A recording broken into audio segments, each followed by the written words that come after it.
飼い主がいつどこに出かけるのか聞く猫。ね、すんごいよ、今、やっぱり。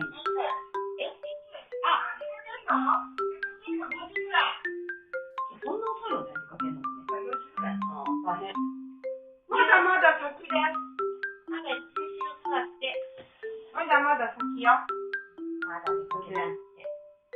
そうね。4時ちょっと過ぎぐらいだ。4時20分かな、出かけない。まだ出かけません。あ、それは、あら、どこに行くかってお仕事。これたまにさ、この家で施術してんじゃん、お客さん来て。これを足屋でやるんだ。そう、足屋でやるの。まだだよ。まだ大丈夫よ。まだ行くからね。お父さん心配やな。